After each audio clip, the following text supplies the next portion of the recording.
Allahumma salli wa sallim wa barik ala sayyidina Muhammadin wa ala alihi wa sahbihi ajma'in, amma ba'du. Fa inna asdaqal hadithi kitabullah wa khairal hadi hadi Muhammadin sallallahu alaihi wasallam wa syarrul umuri muhdatsatuha wa kullu muhdatsatin bid'ah wa kullu bid'atin dhalalah wa kullu dhalalatin finnar.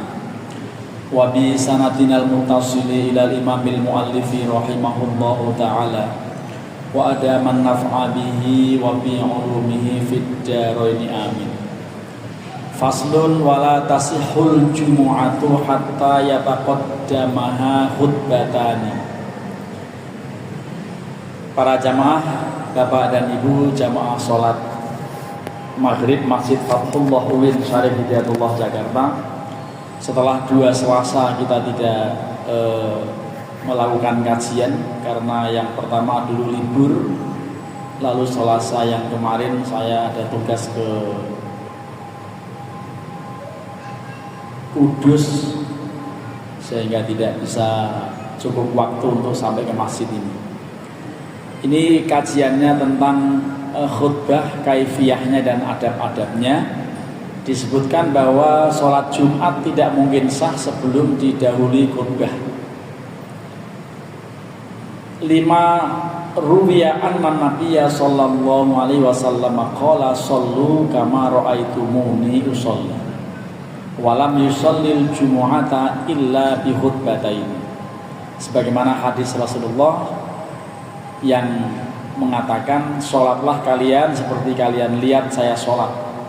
Dan beliau tidak pernah sholat Jumat kecuali didahului dengan 2 khutbah. Warwabnu Umar radhiyallahu anhu qala, Abdullah bin Umar meriwayatkan satu hadis dengan mengatakan, kana Rasulullah sallallahu alaihi wasallam yakhutubu yaumal jumu'ati khutbataini yajlisu bainahuma. Adalah kebiasaan Rasulullah sebelum sholat Jumat khutbah 2 kali, dijeda dengan duduk di antara kedua khutbah itu. Wali annas salafa qalu innama qusiratil jumu'atu li ajlil khutbati.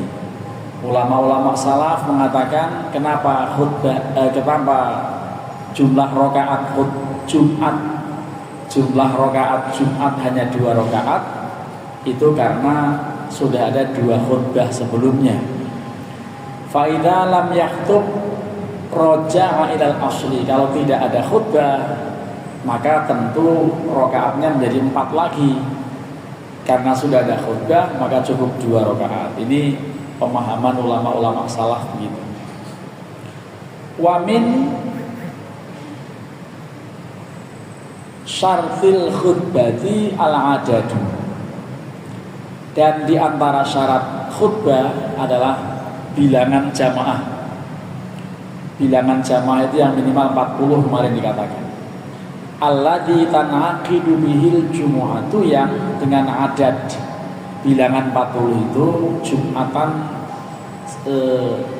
wajar atau sah diselenggarakan. Liqaulihi ta'ala, karena Allah berfirman, a'udzubillahi minasyaitonir rajim, idza nudiya lis-sholati min yaumil jumu'ati fas'au ila dzikrillahi wa dzikrul ladzi yaf'alu ba'dan nida'i wal khutbatu. Karena firman Allah Subhanahu wa taala, ketika kalian diseru pada hari Jumat untuk Jumatan itu ya, idza nudiya lis-sholati min yaumil jumu'ah fas'au, bersegeralah, gerceplah, gerak cepatlah, bersegeralah ila dzikrillahi, menuju zikir pada Allah. Wa dzikrul ladzi yaf'alu ba'dan nida, zikir yang dilakukan setelah azan, huwal khutbatu, adalah khutbah. Setelah azan itu zikir pada Allah itu ya khutbah itu. Wali annahu dzukira syartun fi sihatil jumu'ati. Dan karena ya disebutkan bahwa khutbah itu menjadi syarat keabsahan sholat Jumat. Fasyurita fihi al-adadu, maka dipersyaratkan juga itu untuk berlangsungnya khutbah itu sudah ada jamaah, sudah ada bilangan yang minimal 40. Nah, kalau seperti ini maka menjadi agak repot. Dalam kesempatan tertentu masjid itu belum lengkap kalau awal-awal, dengan mulainya khutbah orang lagi berdatangan gitu. Ada masjid tertentu yang begitu. Takbiratul ihrami sebagaimana takbiratul ihram. Takbiratul ihramnya sholat Jumat itu dipersyaratkan minimal 40 orang. Lalu permasalahannya dikemukakan fa'in khotoba bil adadi, kalau mulai khutbahnya lengkap jamaahnya sejumlah 40 orang, thumman faddu, kemudian yang 40 orang itu bubar pada kabur gitu, wa'adu, dan kemudian mereka kembali qabla al-ihrami, sebelum takbiratul ihram, fa'ilam yutiril fasla sholal jum'atu atau sholal jum'ata, kalau tidak lama jedanya itu bubar sebentar lalu kembali lagi gitu, maka tetap dijalankan sholat Jum'ahnya, artinya tetap menjadi tidak menjadi masalah, tetap sah. Alasannya li'annahu laisa bi aktsara minas sholataini al-majmu'ataini, ya, karena tidaklah lebih banyak dari 2 rakaat yang dikumpulkan itu. Maksudnya dia perginya itu nggak lama, bubarnya nggak lama lalu kembali lagi. Tsummal faslul yasiru la yamna'ul jam'ah, ya, kemudian jeda yang sebentar itu tidak menghalang-halangi adanya jamaah, tidak menghalang-halangi Jum'ah tadi. La yamna'ul jam'ah, tidak menghalangi berkumpul yang jumlah minimal 40 orang. Fakadzalika la yamna'ul jam'u atau la yumna'ul jam'u bainal khutbati was sholati, demikian juga tidak menjadi penghalang jumlah bilangan jamaah tadi, ya, bainal khutbati was sholati, antara khutbah dan sholat. Kalau misalnya pada keluar wudhu bareng-bareng gitu, itu nggak masalah, seandainya begitu, tapi jarang. Kalau kasus Jumatan yang normal tentu tidak ada yang bermaksud untuk meninggalkan khutbah, ya. Ini beda dengan khutbah Idul Fitri atau Idul Adha. Kalau itu suka ada yang kabur duluan jamaahnya karena pas sudah sholat, ya, sudah sholat lalu khutbah, asal udah kepanasan itu sudah resah, lalu anak udah ada yang nangis dan segala macam. Karenanya Jumat khutbah itu, apalagi itu khutbah Id, jangan lama-lama. Lalu wa in tolal faslu, kalau jedanya lama, qala Syafi'i, Imam Syafi'i mengatakan, bagaimana kalau bubar jedanya lama gitu, tidak kembali-kembali. Lalu Imam Syafi'i mengatakan, ahbabtu ayyab tadi al-khutbah thumma yusalli ba'daha al-jum'ah, ya, saya lebih senang untuk memulainya dengan khutbah, setelah itu baru sholat setelah khutbah tadi. Thumma yusalli ba'daha al-jum'ah, setelah khutbah itu baru sholat Jumat. Memang begitu. Fa illam yaf'al, kalau tidak dilakukan, kalau khutbah tidak dikerjakan, sholat duhur, maka ya sholat duhur, karena syarat Jumatan ya harus ada khutbah. Seandainya sidang isbat malam ini menetapkan satu Dzulhijjah jatuh pada hari Rabu misalnya, besok gitu misalnya, maka nanti 10 hari dari besok ya sholat Id, ya. Kalau di kalender memang ada yang tanggal 7, ada yang tanggal 6. Nah, nanti kita lihat kalau seandainya ditetapkan misalnya besok tanggal 1 Rabu, lalu Kamis, Jumat, Sabtu, Minggu, Senin, Selasa, Rabu, Kamis, Jumat, itu nanti tanggal 10 hari Jumat. Seandainya Rabu itu tanggal 1 dan malam ini baru sidang isbat penetapan tanggal 1 Dzulhijjah jatuh kapan, apakah sudah diumumkan atau belum, tapi sudah mulai sidang isbatnya. Harapannya bareng.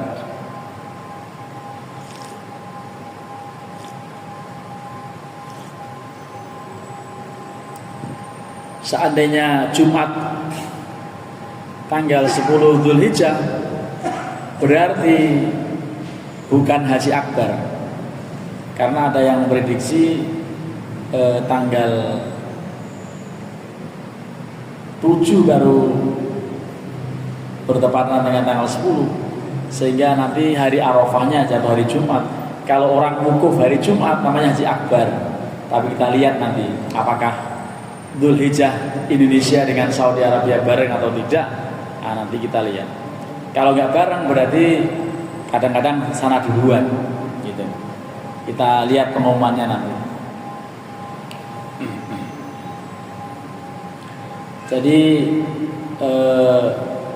ada pembahasan semalam dibahas soal seandainya memang hari Idul Adha bersamaan dengan Jumatan. Kalau zaman dahulu Utsman bin Affan menganjurkan orang-orang ahlus sawat atau ahlul aliyah, orang-orang yang tinggal di pegunungan, di kampung, perkampungan jauh dari kota Madinah, ditawarkan bagi yang mau tinggal di masjid nunggu Jumatan silahkan, tapi bagi yang mau bubar langsung pulang juga silahkan, tidak kembali ke masjid untuk Jumatan nggak ada masalah. Kalau yang jauh-jauh dari pegunungan, itu yang dikatakan ahlus sawat. Lah, apakah kemudian saat ini berlaku sholat id yang jatuh pada hari Jumat cukup dengan sholat Idul Adha-nya di pagi hari, lalu siangnya nggak Jumatan? Tentu itu kita lihat lagi. Kita tidak ada repot saat ini menggapai menuju masjid, di mana-mana ada masjid. Tampaknya tidak elok kalau kemudian tidak Jumatan. Ya, walaupun ada hadis atau tepatnya pidato Utsman bin Affan kepada orang-orang yang tinggal di jauh dari kota Madinah waktu itu, boleh tetap di masjid atau di sekitar masjid untuk menunggu Jumatan, atau langsung mau bubar pulang nggak masalah, nggak Jumatan. Itu dulu pernah ada pernyataan Sayyidina Utsman begitu memang. Itu pun jadi hukum karena Sayyidina Utsman kan sahabat, sehingga perkataannya itu menjadi hadis mauquf, namanya hadis yang menyampaikan sahabat. Para jamaah, kita lanjutkan terkait dengan sholat Jumat ini, khutbahnya. Fa'illam yaf'al, kalau khutbah tidak dilakukan atau tidak, fa'illam yuf'al sholat duhur, maka orang pada hari Jumat sholat duhur. Lah, masalahnya besok seandainya betul hari Jumatnya itu sebagai hari hari Jumatnya tanggal 6 itu sebagai hari tanggal 10 Dzulhijjah, yang ribet adalah prosesi pemotongan hewan kurban karena ada Jumatan gitu. Nah, itulah kemudian masjid-masjid tertentu menetapkan penyembelihan hewan kurbannya pada hari Sabtu supaya tidak terganggu dengan Jumatan. Biasanya kan seharian itu mulai hewan kurban itu. Kalau lebih dari 5 atau sampai menjelang 10 sapi, ratusan kambing, itu bisa lama itu prosesinya. Jadi tadi kalau misalnya tidak dilakukan Jumatan, sholat duhur. Wahtalafa ashabuna fihi, tetapi ulama-ulama teman kami mazhab Syafi'i berbeda pendapat tentang mengganti Jumatan dengan duhuran itu. Faqala Abul Abbas mengatakan tajibu i'adatul khutbah, wajib untuk mengulangi khutbah. Tsumma yusolli ba'dahal Jum'atan, kemudian setelah diulangi khutbahnya karena awalnya nggak ada orang, itu setelah diulangi khutbah, setelah itu baru sholat Jumatnya. Alasannya li'annal khutbata ma'as sholati kas sholatainil masmu'ataini, karena hubungan sholat atau hubungan khutbah dengan sholatnya itu sebagaimana dua macam sholat, dua rakaat sholat atau dua jenis sholat al-masmu'ata ini yang dikumpulkan dalam satu peristiwa sholat. Jadi Jumat dua rakaat Jumatan itu sebagai dua rakaat duhuran misalnya disebut begitu, lalu yang dua rakaat pertama itulah khutbah dua kali itu. Karena ya khutbah mutlak dua kali ada duduknya. Ya. Fakama la yajuzul faslu tawilu baina sholataini lam yajuz bainal khutbati was sholati. Kalau antara satu rakaat dengan rakaat yang lain tidak boleh ada jeda panjang, ya, antara satu sholat dengan sholat yang lain, ya tidak boleh ada jeda panjang gitu ya. Lam yajuz bainal khutbati was sholati. Antara khutbah dengan sholat juga nggak boleh kepanjangan. Jadi pada isoma dulu misalnya nggak bisa. Jadi nggak boleh. Memang sholat itu untuk Jumatan ya satu rangkaian, nyambung khutbah dan sholatnya. Jadi dikatakan lam yajuz tidak boleh ya.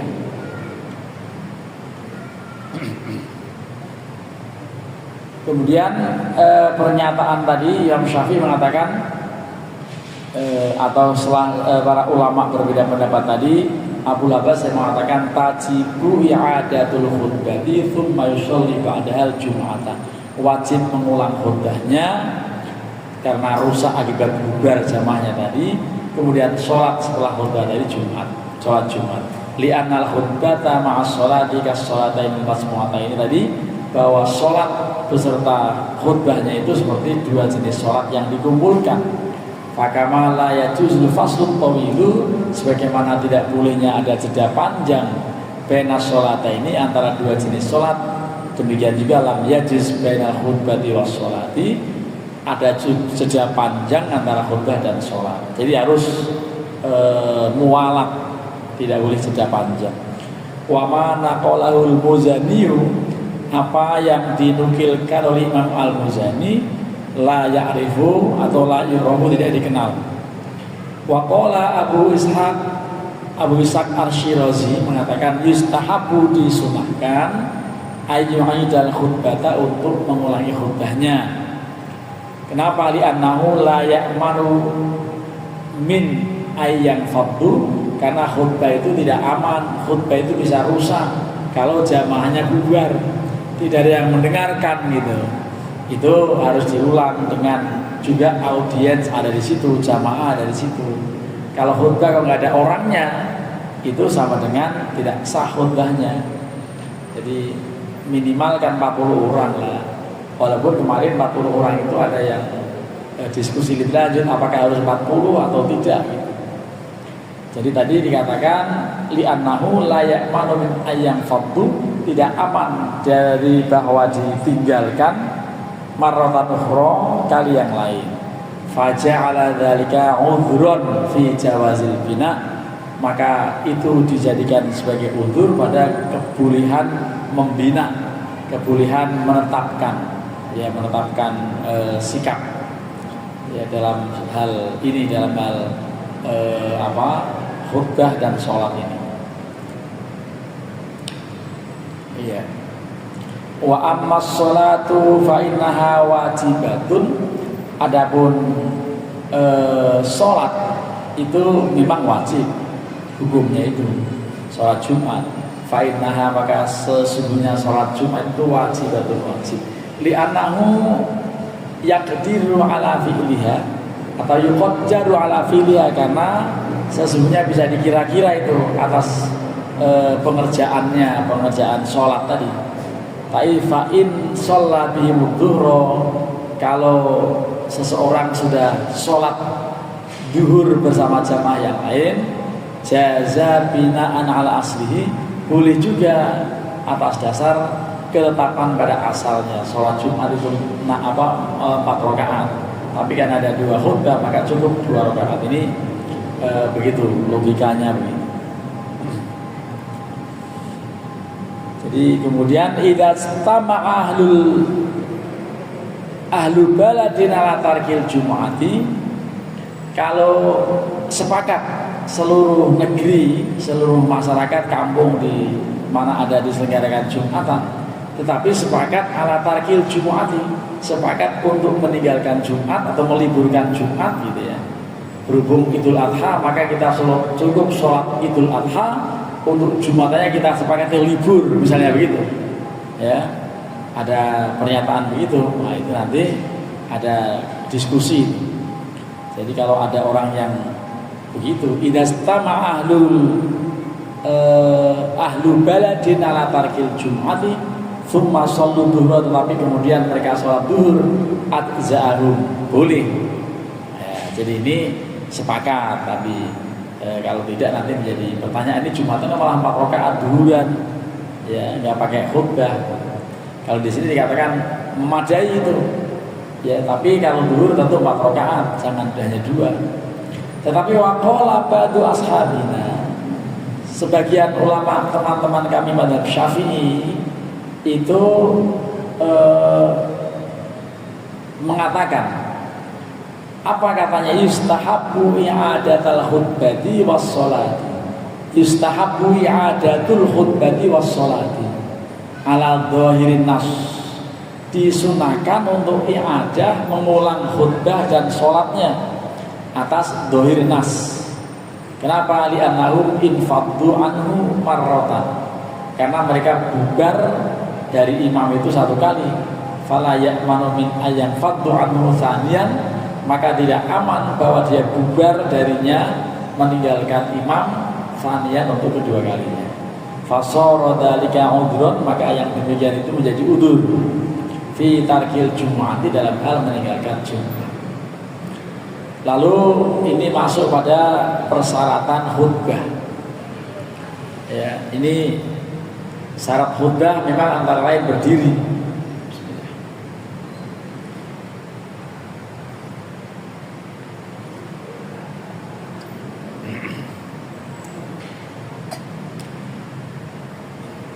Wamin syarti, ya tadi dikatakan wamin syartihima, dan diantara syarat keduanya, khutbah pertama dan khutbah kedua, adalah al-qiyamu ma'al qudrati, berdiri bersama atau berdiri bagi yang memiliki kemampuan berdiri. Jadi rukunnya itu atau syarat sahnya khutbah itu, khutbah pertama maupun khutbah kedua, berdiri. Jadi al-qiyamu ma'al qudrati wal faslu bainahuma bil jilsah atau bil jalsah. Tapi kalau jilsah dibatas kecil atau sedikit ya, memang nggak lama jedanya itu. Di antara 2 khutbah itu ada duduk, ini termasuk syarat juga. Nah masalahnya sholat id itu kadang-kadang di lapangan, lalu pakai mimbar, panitia kelupaan tidak dikasih kursi. Lalu pas mau duduk bagaimana, nggak ada kursi. Duduk juga walaupun sambil silah begini. Duduk sebentar silah, lalu bangun lagi. Cuman ya kalau yang khutbah udah sepuh, dari duduk silah untuk naik itu berat gitu. Jadi kalau misalnya ada yang kelupaan harus diingatkan. Sholat id di lapangan kadang-kadang lupa nggak diberikan kursi. Padahal itu syarat sah khutbah itu adalah al-jilsah bainahuma. Lima rawaja birun nusamurota, karena satu hadis yang diriwayatkan oleh Jabir bin Samurah, qala berkata, kana Nabi sallallahu alaihi wasallam yakhutubu qa'iman thumma yajlisu thumma yaqumu fayaqra'u ayatin wa yadhkurullaha azza wa jalla. Adalah kebiasaan Rasulullah khutbah berdiri dan duduk di antara keduanya, kemudian beliau berdiri lagi untuk membaca ayat-ayat Al-Quran, wa yadhkurullaha azza wa jalla, dan juga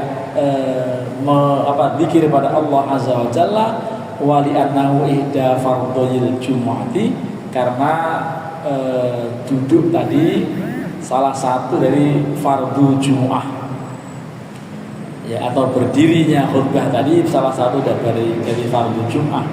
Fawajaba fil qiyamu wal qu'udu, karenanya wajib dalam berkhutbah itu wajib berdiri tapi juga wajib duduk waktu jeda antara dua khutbah. Kas sholati, sebagaimana sholat itu wajibnya berdiri dan ada duduk. Tahiyat pasti duduk di antara dua sujud juga pasti duduk. Tapi kalau pas baca Fatihah itu berdiri. Jadi seperti sholat khutbah itu ada duduk, ada berdirinya. Jadi dikatakan dua khutbah itu memposisikan 2 rakaat awal zuhur, ada duduknya, ada berdirinya. Demikian juga sholat Jumat itu juga ada duduk, ada berdirinya. Jadi seperti itu. Wahal tushtaratu fihi toharatu, apakah dipersyaratkan harus wudu? Bagaimana kalau batal orang tidak berwudu khutbah? Ya, jadi di sini apakah dipersyaratkan harus bersih dari hadas? Jadi fihi qaulani, dalam hal ini ada 2 pendapat. Qala fil qadim, dalam qaul qadim Imam Syafi'i, bahwa tasihhu min ghairi taharatin, tetap sah khutbahnya seandainya enggak punya wudu. Alasannya li'annahu la yaftaqara ila taharati laftaqara ila istiqbalil qiblah. Andaikan memang diwajibkan untuk toharoh, untuk wudu dalam khutbah, pasti juga diwajibkan untuk menghadap kiblat waktu khutbah. Lah khutbah menghadap kiblat itu gimana? Ya, khutbahnya pada orang-orang, membelakangi orang. Nah, jadi tampaknya pendapat ini logis. Ya, kalau seandainya wajib wudu, maka dia wajib juga menghadap kiblat. Padahal enggak, wajibnya malah menghadapi para jamaah pembelakangan kiblat. Nah, gitu. Jadi itu menurut Imam Syafi'i dalam qaul qadim tadi tidak perlu. Tetapi aneh, begitu selesai khutbah mau sholat bagaimana belum wudu. Nah, jadi ini apalagi dia imam, khotibnya juga imam. Nah, kan kelamaan nanti nungguin wudu imam kan. Jadi memang idealnya yang khotib ya yang imam itu. Wal imamu yaktubu faqatlah, itu imam itu yang khotib. Kecuali masjid yang sudah makmur, khotibnya sendiri, imamnya sendiri, masing-masing dapat amplop kan. Nah, jadi kalau masjid yang belum makmur satu aja simple sesuai dengan hadisnya begitu. Wal imamu yaktubu, yang khutbah itu ya imam itu. Kalau di sini enggak, imamnya khusus, khutbahnya khotibnya khusus.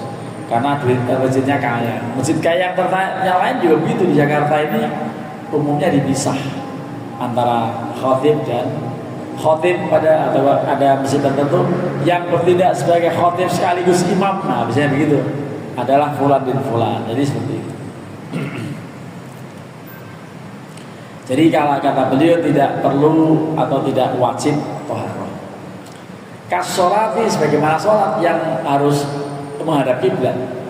Tetapi waqala fil jadid, dalam qaul jadid Imam Syafi'i, diralat beliau tadi yang mengatakan boleh tidak berwudu, sekarang bilang la tasihhu min ghairi taharatin, khutbah tanpa wudu menjadi gak sah.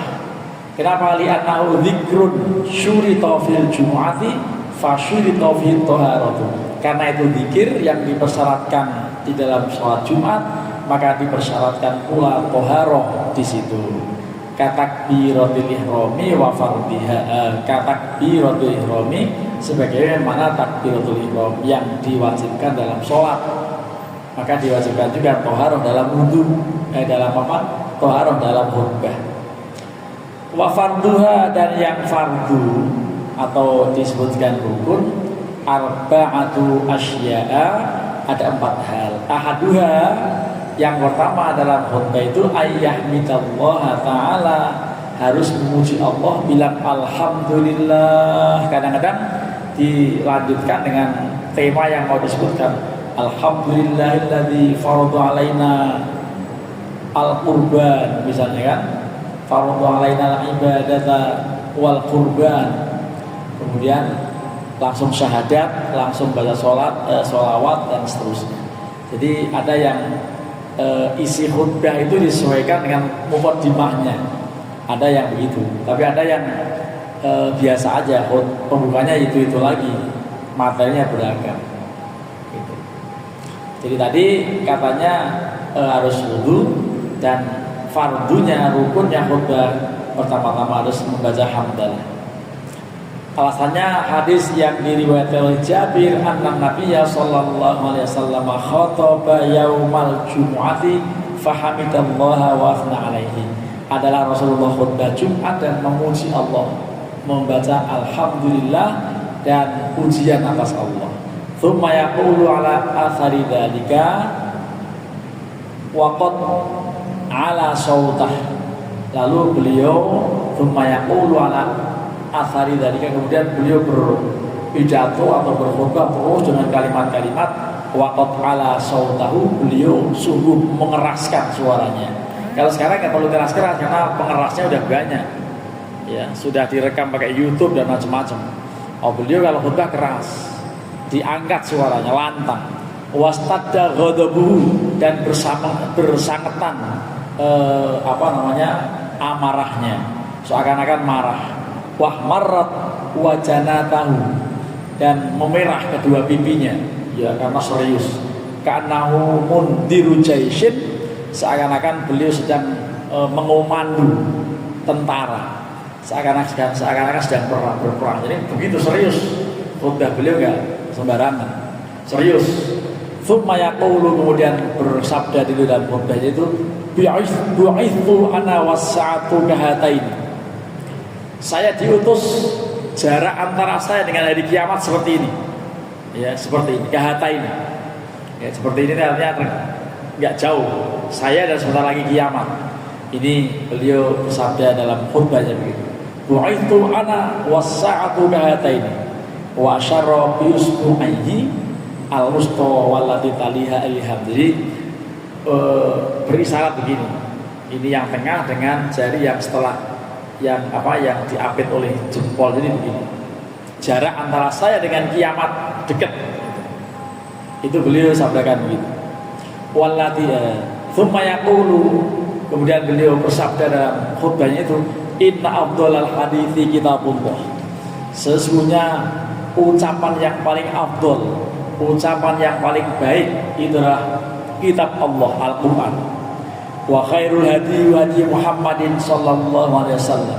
Sebaik-baik petunjuk, sebaik-baik hidayah adalah petunjuk yang dibawa oleh Rasulullah sallallahu alaihi wasallam. Wa syarrul umuri muhdatsatuha, dan seburuk-buruk perkara adalah yang baru-baru. Wa kullu bid'atin dhalalah, setiap yang bid'ah dhalalah. Man taraka malan faliyahli, siapa yang meninggalkan harta untuk keluarganya, wa man taraka dainan wa audiya'an fa ilayya, siapapun yang meninggalkan utang atau kehilangan, menyia-nyiakan, maka kepada saya Anda berurusan. Ini artinya beliau serius betul waktu berkhutbah, tidak dan memang kalau khutbah Jumat tidak boleh humor.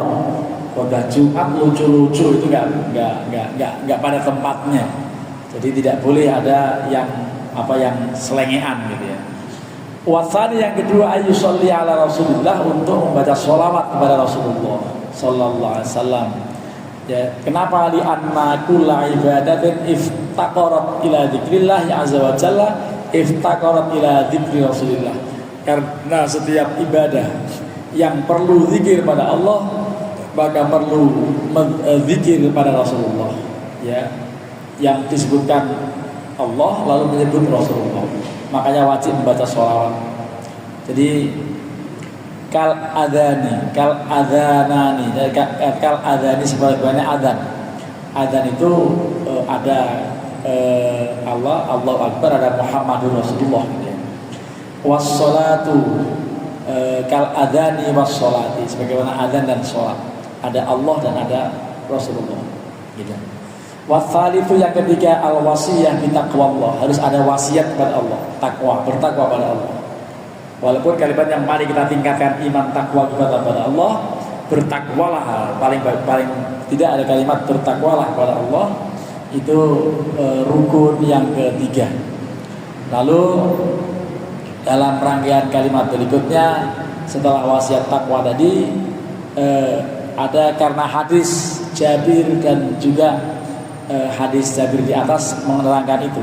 Wali anal qasda min khutbah al mau'idhah, karena tujuan mendasar dari khutbah itu adalah memberikan mau'idhah, fala yajuzu illa khilali bainahum. Ya fala yajuzul ikhlal bainahum ikhlalu biha, maka tidak boleh sepi dari mau'idhah. Jadi khutbah itu isinya nasihat, dan karenanya untuk jangan sampai tidak ada nasihat-nasihat termasuk takwa, itu wasiat wasiat takwa pada Allah. Warabi'u yang keempat adalah ayat minal Quran, untuk membaca Al-Quran jangan lupa. Karena kalau sampai rukun khutbah ini ditinggalkan, itu ada dulu yang protes. Ya, jadi sudah banyak dibaca macam-macam, dia ternyata belum baca ayat. Ditegur sama jamaahnya, tolong baca ayat satu. Ya, sama jamaahnya, tolong baca ayat dulu. Nah, akhirnya baru dibaca dan baru berdoa. Ada orang yang terlalu semangat bicara panjang lebar, tapi belum dibaca ayat Al-Quran, itu tidak akan sah. Demikian, kalau ada yang ingin bertanya, silakan Pak. Ini nggak ada mic, jadi langsung aja. Ya, Waalaikumsalam warahmatullahi wabarakatuh. Silakan.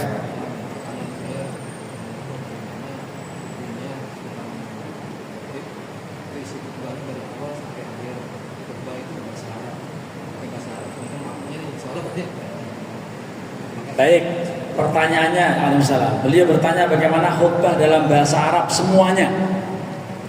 Ya, itu di beberapa masjid di kawasan Bogor, termasuk Masjid Biru Pondok Indah depan mall itu, insya Allah sampai sekarang masih begitu. Termasuk masjid di depan Sepoluan, ada masjid kuno di Pondok Pinang yang jalan tembus menuju MRT itu bahasa Arab semua. Khutbahnya bahasa Arab semua. Ya kalau bahasa Arabnya agak canggih oke lah, tapi kadang-kadang yang khutbah sendiri hanya membaca kitab, membaca buku, dibaca gitu, menunjukkan bahwa yang khutbah nggak paham, apalagi yang dikhutbahi gitu. Lah bagaimana? Dari sisi keabsahan sholat Jumat tetap sah, ya, tapi dari tujuan khutbah tidak mengena, karena tujuan khutbah kan mau itu nasihat-nasihat. Sementara makmum semuanya tidak semuanya paham bahasa Arab, sehingga dari sisi mau itu tidak kena gitu ya. Tapi kalau keabsahan sah saja. Karenanya kalau di daerah Bogor, Puncak segala macam yang dekat-dekat kawasan tempat wisata juga saya pernah Jumatan di sana. Ternyata sebelumnya ada ceramah dulu. Sebelum dilakukan Jumatan ada ceramah yang berbahasa Indonesia. Nanti prosesi Jumatan hanya sebentar, khutbahnya semuanya bahasa Arab. Bismillah, alhamdulillah, sholatu wassalamu ala rasulillah, ittaqullah, baca Al-Quran, terus doa, langsung sholat. Tapi sebelumnya ada nasihat dulu, sebelumnya ada ceramah gini-gini. Itu menunjukkan bahwa ada sebagian yang mengatakan khutbah selalu harus bahasa Arab, malah justru begitu. Ya, tapi karena tujuannya untuk memberi nasihat dalam bahasa masyarakatnya, maka diawali dengan mau'idhah dulu. Itu di masjid mana gitu, di Ciawi atau sebelah sananya lagi Megamendung, itu saya pernah ada acara Jumatan di daerah situ. Itu ada nasihat-nasihat dulu, semacam ceramah, baru kemudian prosesi sholat Jumat dijalankan. Ada khutbah, tapi khutbahnya hanya 4 menit. Saya pernah ikut khutbah di Serang Jumatan belum lama. Itu semuanya juga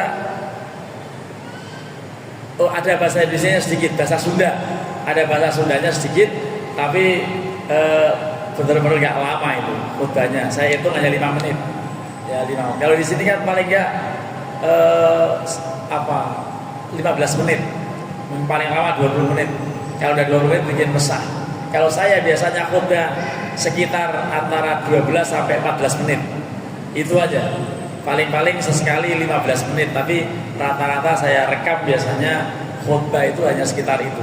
supaya tidak sholatnya kayak 10 menit atau bisa lebih kalau agak lambat. Jadi memang begitu. Intinya sah sebetulnya.